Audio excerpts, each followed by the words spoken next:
Welcome everyone to the Easter edition of Just Joshing. My name is Joshua Pantellaresco and I write stuff and podcast too. I hope everybody had an awesome Good Friday. I figured I'd release this on Saturday this week only because I don't think anybody was going to pay attention to what was going on Friday. You're probably eating with your family, and if so, I am jealous personally.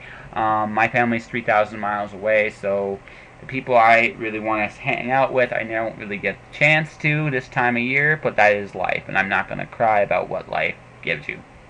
It's just the way it goes. Beyond that, just here real quick, just to chat about a bunch of little cool things coming up here. Well, this week, I have 4 days off, and what can I do in 4 days? I can write stuff, I can podcast like I'm doing right now, I can do some other really cool, interesting things, and I'm planning on doing a few of them.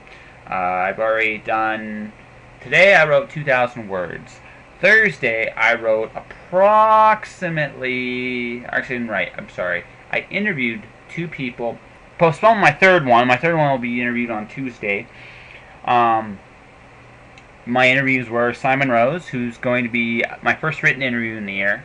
I like doing written interviews. I don't do them often anymore because of this podcast. And while I don't think I'm going to be doing a regular written interview on any kind of basis anymore, once in a while it's just nice to stretch the muscles. And that's kind of what I'm doing with Simon. Simon's a very cool dude. And really, like I said, he's the reason why actually in a lot of ways this podcast does exist. Because talking to Simon, and after talking with him for about 5 minutes, I realized that, he was way more interesting than a question and answer interview that Newsarama did, and that's when I finally broke out of that whole mold. So there's that. I am supposed to be talking to somebody tomorrow for a podcast interview. I'm not 100% sure that's happening at this moment in time. We shall see. We shall see and do what needs to be done. Let's see. And then Sunday and the rest of the time is going to go to writing and maybe just a touch for video games. I haven't been touching it as much as I normally do because I've been working my butt off on 2 different books. I'm hoping to have book 3 of the Watcher saga done by the end of next month. At least in written form.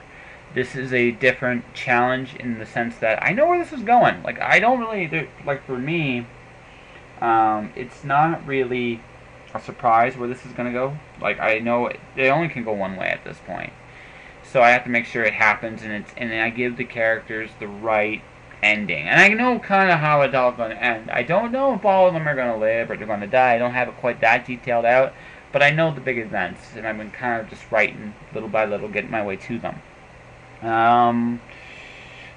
But the challenge I had in myself, and this is kind of the challenge I was thinking about, what can I do in 4 days? I thought that'd be kind of a really cool little thing. And so I figured I'd maintain. This is day 2 when I do this. So tomorrow is day 3. And like I said, it's going to be an amazing fun ride. And that's kind of the hope and dream here of it. Like I said, it's just one of those things where I kind of just know where things are going to go. I'm going to be doing extra work on the day job starting in the middle of April. I'm just not quite getting ahead. Just too many things keep coming up, and I'm just slightly behind. I don't need to do it forever. I'm not going to be doing it. I'm not going to be doing it week by week, but I'm going to be doing at least a couple extra weeks a month, so I can catch up on some things and do what needs to be done. I would love to be in a position where my writing was to the point where I didn't have to work. I don't have to work a ton, but I still have to work more than what I'm working a little bit. So, starting in the middle of April, it's going to happen. I did sign up for last week, but there's only one shift I'll do of the 2. I'm going to have a talk with Mr. Bob, because I still have a ton of podcast interviews coming up for the next month. Next month is, like I said earlier, non-literature month, kind of. The one interview, one guest is Al's Nest Books. The Business of the Local Independent Bookstore is going to be episode 26. So I'm going to talk, and they're the guest. And also that week I'm promoting Sarah Johnson, who is the event coordinator, but she's also releasing her first short story collection. So Sarah, if you are listening to this podcast, I am pimping your book right now. It's in a short story collection. I'm going to check real quick because I am lousy with names. And it's by Sarah Johnson. She's based out of Calgary. She's the events coordinator. So we talked primarily just about about the bookstore. But I'm here as I'm looking this up and seeing exactly Sarah Johnson. A second here.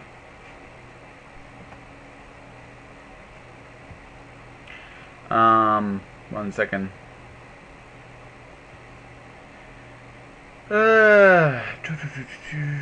Where is it called?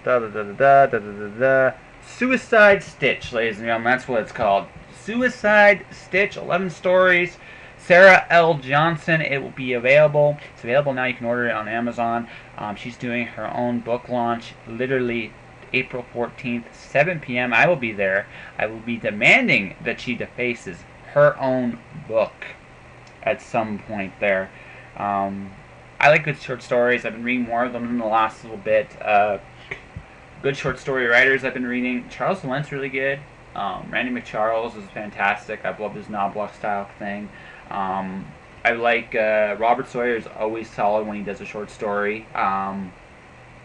So there's that. I actually enjoyed Veronica Ross's collection for her universe with the Allegiant, Insurgent, and Divergent. She did like a little thing called Four that was kind of really neat to read. So I've been just slowly doing some short story collections, and this one's going to be, I figure, a lot different. And I'm kind of curious to read this. So Sarah, you gotta say woohoo! And you're going to get reviewed too. But check her out at Owl's Nest Books, April 14th. I will be there. You should be there too. And on that note, this week's guest is one of the more fun interviews I've had. She hates my peppermint tea. I'm sure she's listening to this last. I put peppermint tea in my coffee. The reason I do that is because it does a lot of cool things to coffee. It's a cool little chemistry thing. Coffee has some really amazing healing properties, provided you don't put milk or cream in it. You change the chemistry of the coffee at that point, and it's no longer good, and that's when all these bad things can happen. But if you put only something like honey in there, or maple syrup is good too if you can get it. Honey, maple syrup, or if you have to use sugar, and you add peppermint to it, what you've done is you've turned this coffee now into all-potent, all-powerful medicine. And it's stronger. Peppermint, it basically makes whatever you put with it ridiculously stronger, whether it's something like coffee, whether it's spice, whether it's sweet, doesn't really matter. It works great. Then it's good for the lungs. I work my day job's dirty, like incredibly dirty, and so when I drink it, I'm drinking it also to inoculate myself against whatever the heck is in this place, and that's something I need to. That's something I do as often as I can. Like I said, I'm not working there full time anymore, but I still take precautions because of the nature of what I do. Let's see here. So anyway, back to Jayne Barnard. Jayne Barnard is awesome. She's a member of the Anachronistic Society. She's a huge Darkwing Duck fan. She's got this really, really cool book. I'm grabbing it right now because, like I said, I am terrible at titles. Maddie Hatter and the Deadly Diamond. She's working on book 2 as we speak, but Maddie Hatter is available to Taiki Books, and it's fun. I didn't. It was everything I expected it to be, and it's incredibly well written. So you should check it out, take a look at it. Again, Amazon, their local bookstore, whether it's something as cool as Owl's Nest, or something like City Lights in London, Ontario, whether it's Pages in Kensington and Calgary, whether it's, I want to say S&K, but I don't know if that's right, the local bookstore in Windsor, what the heck is it called? Shoot. Okay, no, I don't have time to Google search it. But anyway, find your local bookstores. Buy local. You know what? Go local. Whatever you do, go local with your environment, because those are the guys and gals that work the hardest. You can always go to a Chapters or an Indigo or some other corporate chill place. And like I said, I use Amazon a bit, but I mean, I know it's the Walmart of books sometimes, and you know, it's just like, but anyway.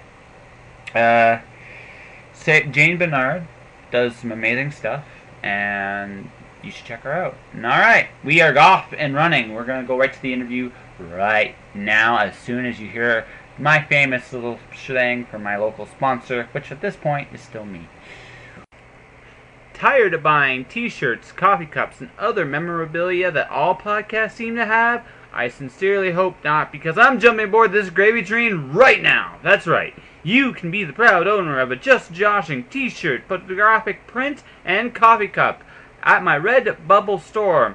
Redbubble has one-click ordering and will ship anywhere in North America. Check out http://worldwideweb.redbubble.com/people/jpenteloresco for more details. Hello.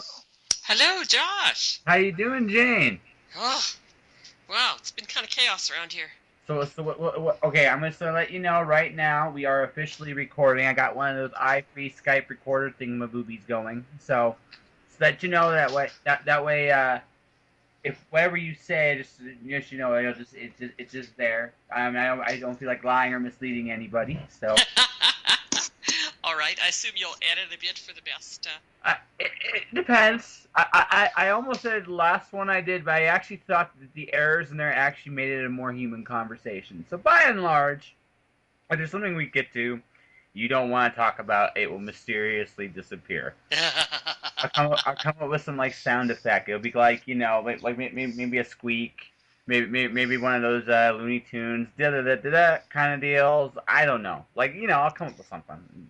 You know. Oh, it should be more ominous than that. You know, like dun, dun. Darkwing Duck in the mysterious house or something. You know, my other alter ego is as a crime writer, so.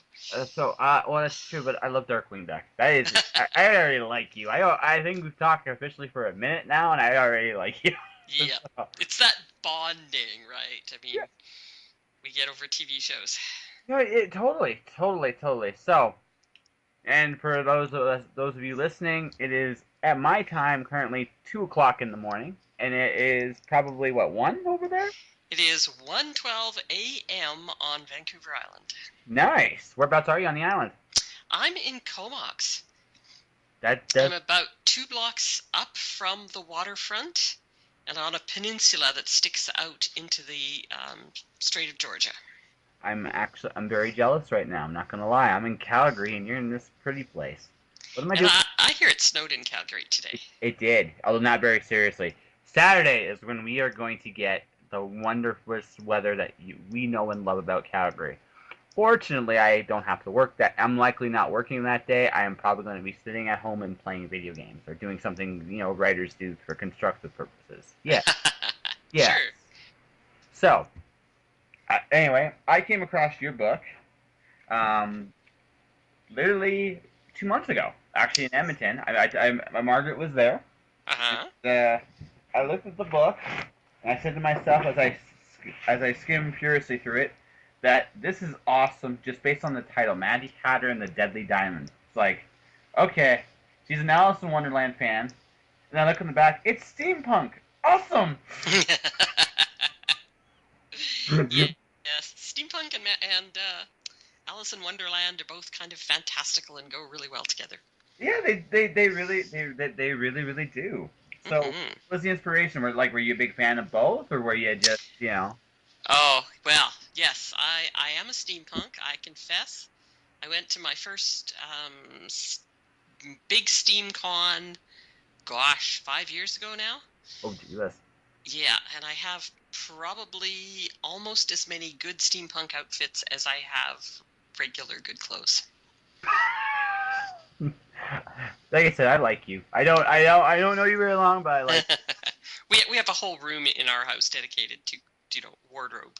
Okay, I'm gonna ask this. I'm gonna beg for this when I do your episode. I would love to actually show that room. Would that be possible? I will ask my husband if he can take some creative shots of the angles of all the looming racks of clothes and things. No. I just think it's cool. So where did your love of steampunk come from? Oh, you know, I loved steampunk before I knew there was such a thing as steampunk. I watched all of the movies based on Jules Verne books as a kid, and things like Conan Doyle's Lost World, the Professor Challenger series, H.G. Wells. You know, his time travel is one of the classics of steampunk. And I read increasingly everything that came along that seemed to me to be in that vein. And it wasn't until, gosh, I was in my, well, a few decades later anyway, that I realized it was actually called steampunk. Not only that, there were steampunks in Calgary where I lived. And you're like, yes! I was totally like that. I saw on Facebook, which is, you know, the Bible of all social things, Apparently. that Edge Publishing was having a steampunk party 2 blocks from my house for some, and their annual party was going to be steampunk. And I was fascinated ever since. You know, getting dressed up for it. Getting dressed up for it. So I'm going to ask this question then. Mm-hmm. Do you cosplay in steampunk all the time now? Is it what? Do you cosplay in steampunk all the time now? When you go when you do shows, like not when you're not a writer, but like when you're just more of an attendee. Well. Or both. My partner Kevin is a pretty active organizer in the steampunk community in Alberta, so I almost never get to go to things as just a participant. That sounds sad. It sounds like you'd have a blast just with the way just how it sounds anyway. So have you heard of parasol dueling? No, I have not. Oh well, yes. We created parasol dueling so that steampunk ladies would have something awesome to do in their fancy outfits. And now there are world championships of parasol dueling held in Calgary every year during Beakerhead. That's awesome. Wow. I need to go to this. Yes, you do. I need to go. This sounds amazing. And so when does it happen? I'm sorry we're not talking about your stuff, but I really want to know. Well, okay. The Steampunk Regional Championships, which is mostly just Calgary and Edmonton, are held during Calgary Comic and Entertainment Expo. Okay. In April, somewhere outside in the grounds where lots of people can come and watch. And we make sure that gets, you know, out there quite a bit. And then in September, Beakerhead happens all over Calgary. It's a 5-day extravaganza of what I like to think of as the bleeding edge between arts and sciences. All kinds of amazing machines come and are built in town, and they're by local artists and craftspeople, and yes, steampunks. There are constructions and vehicles and games to play and dances and music and lights everywhere and parasol dueling. Awesome. I gotta go check this out. I actually I suffer from the same fate as you do. Usually I'm working at the Calgary Con promoting my books and stuff like that. Mm-hmm. I never get to go have fun. Usually during cons. It's weird because, you know, I enjoy them. I still enjoy them as a vendor, but I don't really get to enjoy them anymore in any other capacity. It's kind of sad in one way. It is. You're too young to give up your whole life to organizing things for other people. Well, it's not even that. Just I'm trying to promote me, right? And I just find that, like, for me, it's time. Mm-hmm. I wanna have fun, but if I'm doing the fun, right, and all the fun, I'm usually not doing anything along the lines of, you know, selling books or anything like that. So what I find with me is, unless I do something like Geek Moot, I made my table in like an hour, and I doubled my table in like 2 hours. After that, I didn't care. I just went, okay, you know what? I don't really need to make any more money today. I'm going to play games. But that really happens. Usually on a bit like, especially at a show like Calgary where it's really expensive. Mm-hmm. So I find it's a hard balance. But maybe like I'm not planning on doing Calgary Convention this year. It just isn't economically feasible at this point. I'm not big enough for it. Right. So maybe what I'll do now is I'll check out the World Championships as a I guess a consolation prize. I'm not cool enough to actually have a table at the con yet. Well, very few people increasingly are able to afford tables at the con. But it's unfortunately the nature of the Calgary beast. I'm hoping. I'm hoping actually the one good thing about a recession is it knocks the price of things down over time because nobody can afford it. Right. Basic economics. So I'm hoping in a couple of years the Calgary Con might be a little bit more reasonable. But if not, Or that other vendors from far away won't find it feasible to come here or yeah. interesting to come here because we're all watching our pennies. Well, yeah, that's pretty much it. It's unfortunately the way it goes. It's just no, like I realize like for me personally, I published 2 books. For me to make Calgary feasible for me, I would need to get 2 more out. If I had 2 more books out, I'd try it because I'd have the volume to give it a real go. But I figure with 2 books, I do okay, but I wouldn't make my table. I think that's one of the places where Calgary writers can have a lot of room to grow, and that's in collaborative marketing. The crime writers are just starting to get into that, where they will work together and have joint readings, joint signings, joint tables. You share the load a bit. That does help. The person I've shared the load with, I just found I have my stuff and her stuff. She's sweet, and I love her dearly as a person, but we're too different. Does that make sense? So I mean that's something I'm gonna have to look at in the years to come. Makes total sense. So you mentioned crime a few times, not just because you're a Darkwing Duck fan and you love the terror that flaps in the night, and then you're the wrong number at 3 a.m. and all the other ones. Yes. I'm a huge Darkwing Duck fan myself. I even got the comic. I don't know if you actually read the comic from Boom. No, I didn't. It was amazing. You need to find it. Oh. It also crosses over with DuckTales, so you get that crossover you always wanted too. Ooh, that's excellent. Yeah, I know. I like I said, I'm a big comic connoisseur. You'll see it on my Twitter all the time. I'll talk about the books I'm reading, but yeah, I was a huge I am a huge Darkwing Duck fan. I love that show. It was fun, and I get more jokes now that I'm older. Right. My kids laughed at me because I ran out and bought Darkwing Duck on DVD as soon as it was available. So I'm really glad to meet you too. You know what? It's first and foremost, the kids when they're older will understand. That inner child will come out to life. Either that or they're accountants, one of the two. That's it. But no, I mean, look, I mean, here's what I realized when I grew up. It definitely feels like it's a simpler time. Like going back and when you watch some of the stuff you watched as a kid, and it's a simpler time, and it was a happier.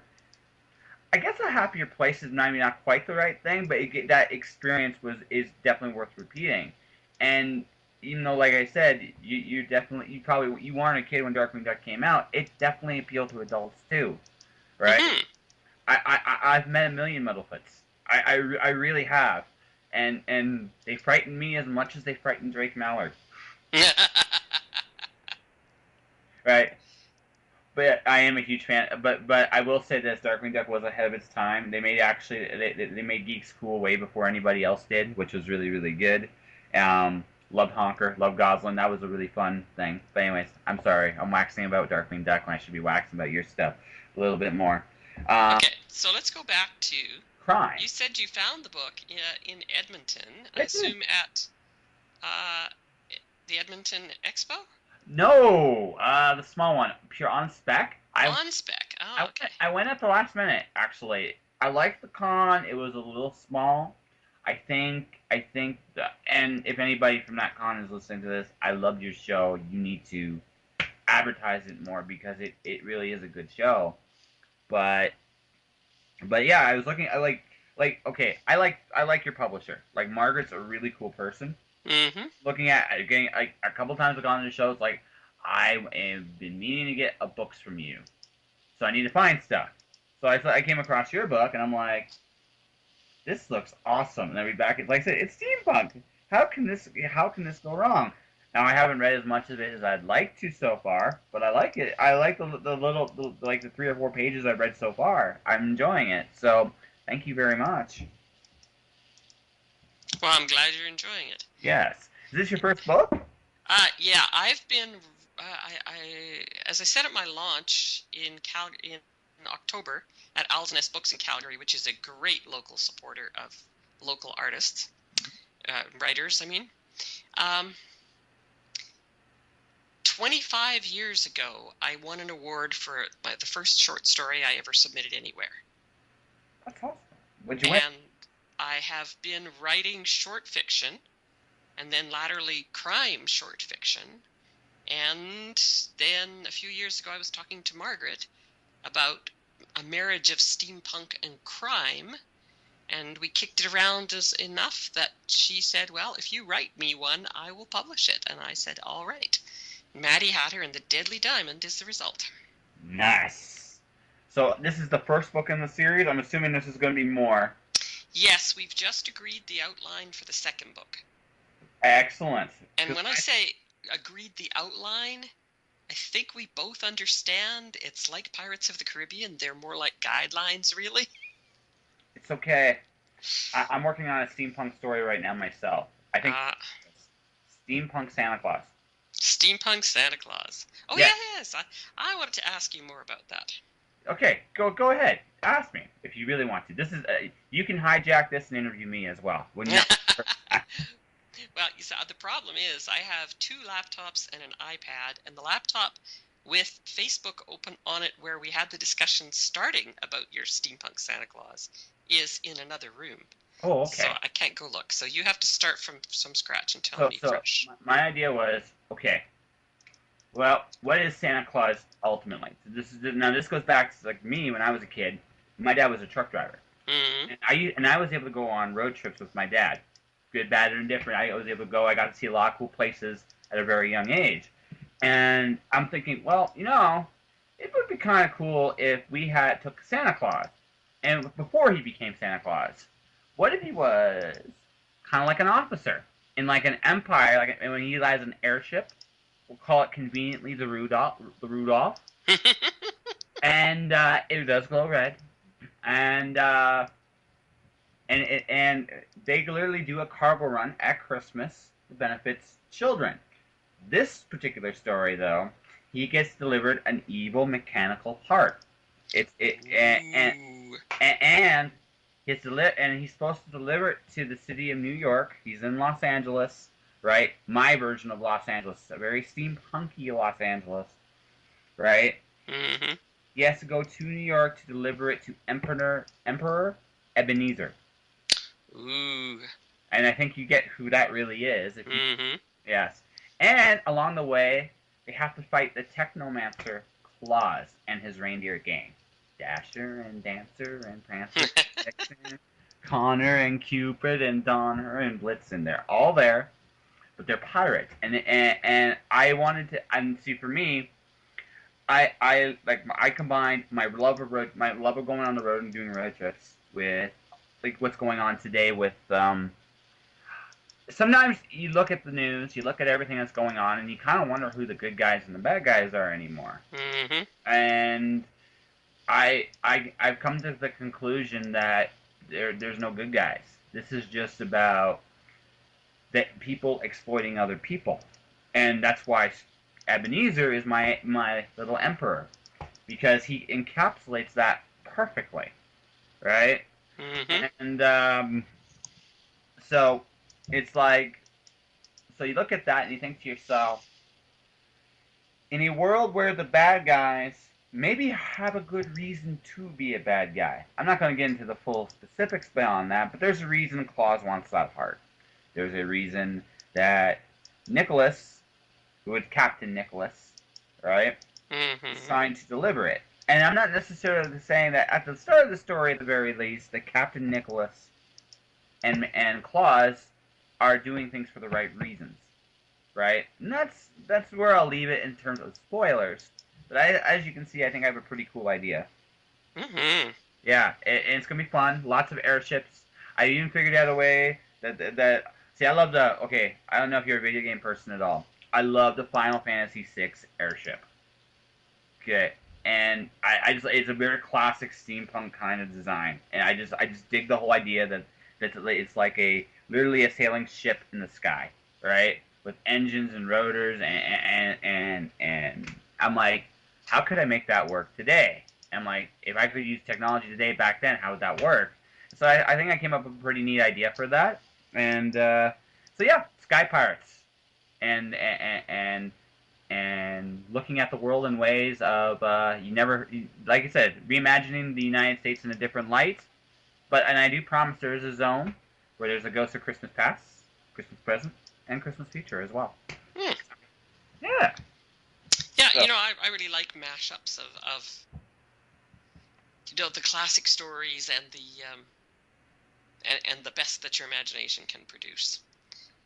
In Maddie Hatter and the Deadly Diamond, there's not only is there the adventurous elements, but there's a hint of Indiana Jones in one of the professors.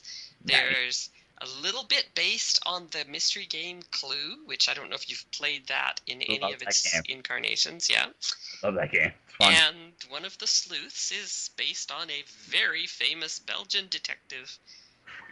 Nice. Made even more famous by a very famous British crime writer. Oh boy. So yeah, sending up all over the place. I'm not going to say we're quite like mine, but I get the feeling we get along famously in person. I don't know who the kid is between us, and that is a frightening thought, because if I'm the adult, we're in trouble. Well, I can fake being an adult long enough to do, the most necessary things. I don't know. I think somehow. Well, okay, I have a day job. And see, you got one up on me there. I don't have a day job. I work nights. I'm actually jealous, because I'm trying to get out of the day job thing. I want to do this full time and not do this day job stuff. I'm getting too old for that stuff. How old are you? 34. Oh well, you see, I had a day job till I was 41. So you still got a ways to go. So look it up. Don't discourage me like that. I'm trying to get out at 35. I'm really trying. No, okay, my philosophy on day jobs, I'll get to that really quick. But my day job, I have this. I'm working at a factory and basically a warehouse, and I'm putting freight in cans. This one person, she reminds me of my grandmother. Not because she's as old as my grandmother, but it's like a lot of the same attitudes because she's from the same part of the world. Mm-hmm. So for fun, I like teasing her for fun. But I brought out her as a kid. I actually took a tape thing. They made a giant ball out of it, and I played with her like a kitten. It was awesome. Yeah, it was. No. I tend to think that nobody grows up really. I think what happens is we're told this is how it is. This is the realistic something or other. This is what you got to do, and you do it. And I think we all are hit with it in so many different ways so hard. I think we all inevitably believe some of it. But I'm trying not to get myself too cluttered down with that whole reality thing, because what is real, and I'm trying to say, it's like, well, what I want to do is I want to write full time. What I want to do is and podcast. Apparently, this kind of fell into my lap, and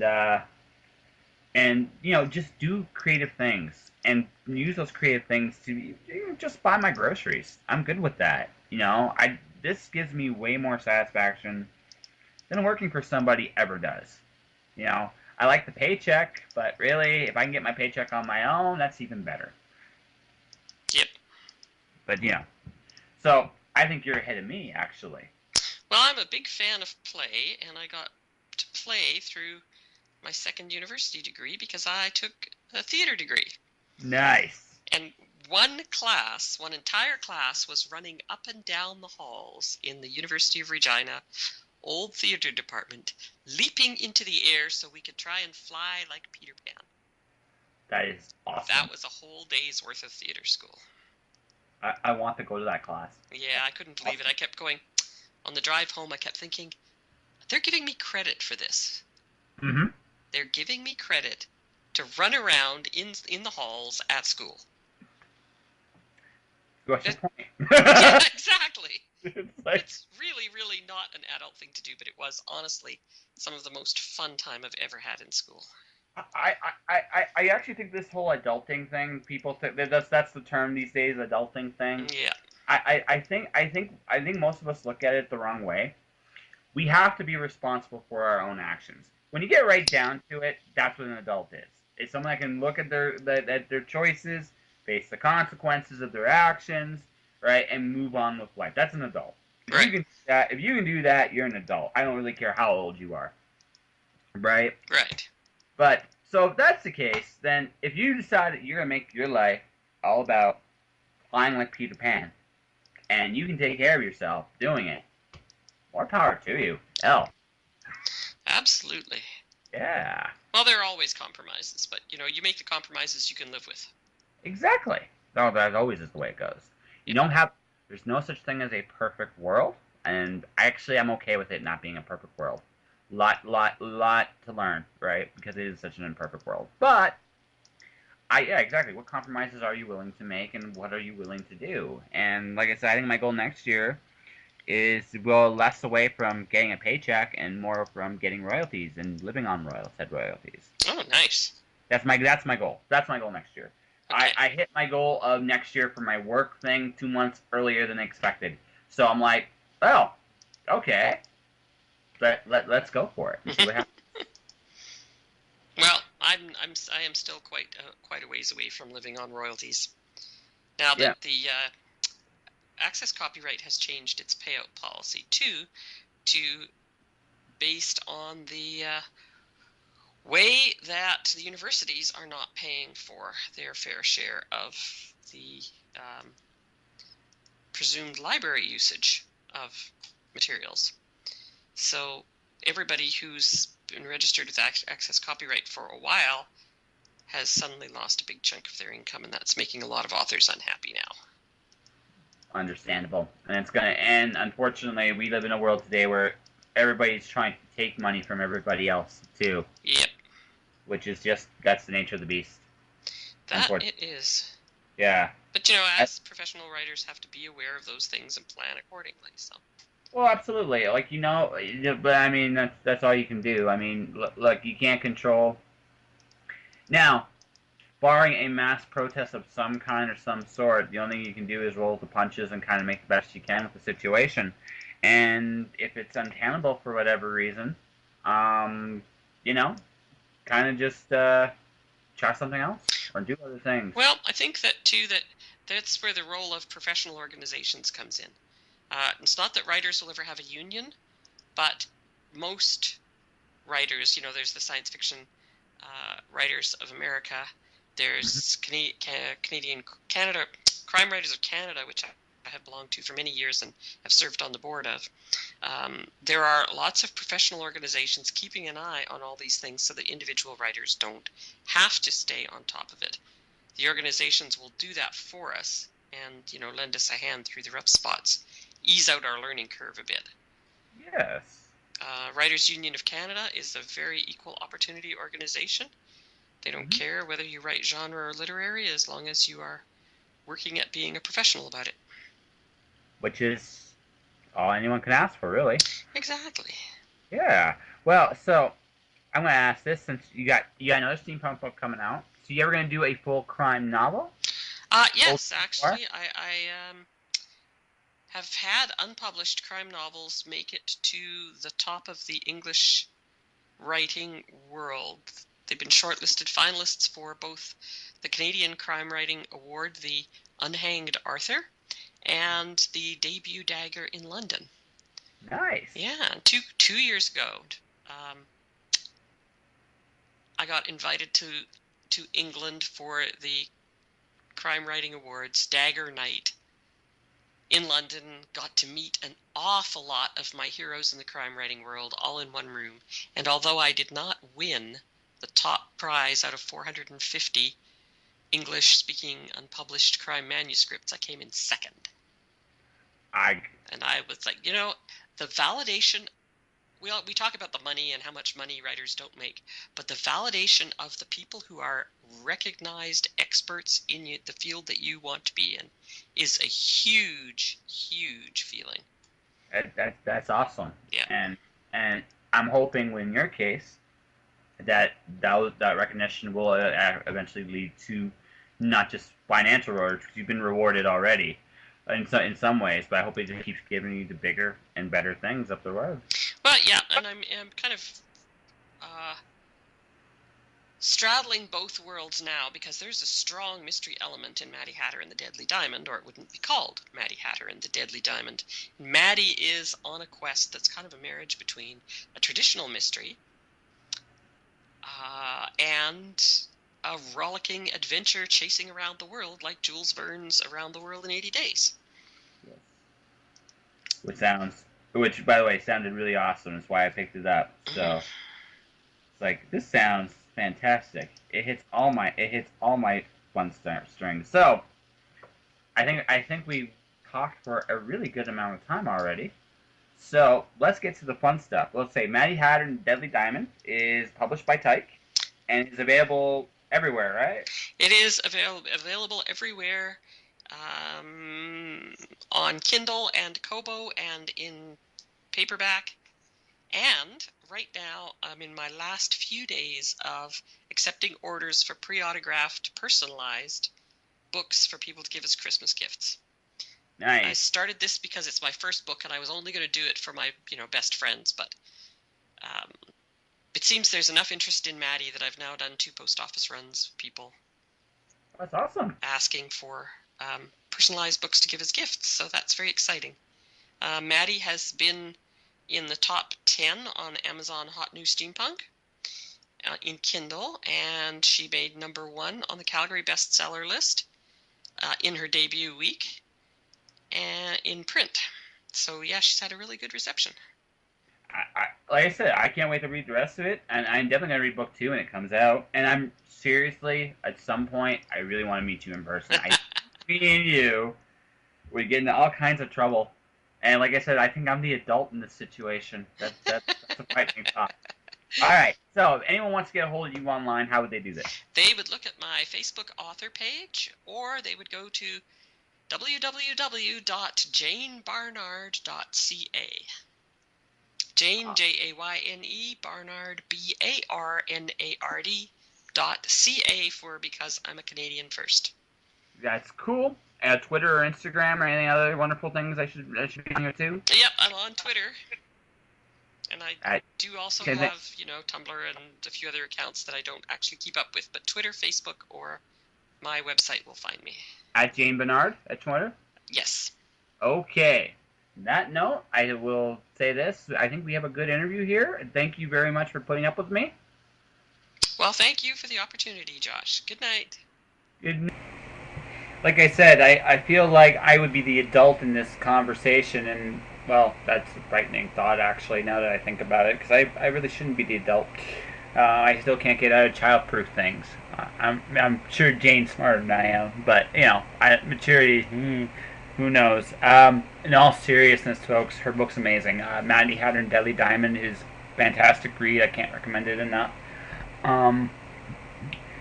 So check her out on Tyke. When book 2 comes out, I'm sure she'll let me know at some point. I'll promote that there. Like I said, she's also an amazing crime writer. Her accolades, she spoke about them on the podcast. I'm going to repeat them twice. I just say this, Jayne Barnard is someone you should definitely check out. She has become, she's definitely someone that, from a talent perspective, is right up there with anybody else you'd find. And I really recommend anything by her you can get your hands on. And that will do it for this week's episode. We have hit Easter. I'm not quite sure who's going to be the guest next week. I'm going to keep that, I think, under my hat. Episode 23, as this episode is now done. If you like what you hear, buy some merch. Go buy my book, Storm Dancer, or Amazon. I'll be able to at mirrorworldbooks.com, or buy my merch Just Jousting on the Redbubble, as you've heard in the advertisement. Yeah, just let me know what's going on. Or just say a quick shout. I'm on Twitter at jpantalleresco, JPANTALLERESCO. World Wide Web is joshuapentalleresco.com. That's where you can find me. And you can find this, and you found this podcast. so you know where that address is here. Alright, folks, on that note, you guys take care, you stay inspired. I will let you know next week what I accomplished in just 4 days. Alright, I do.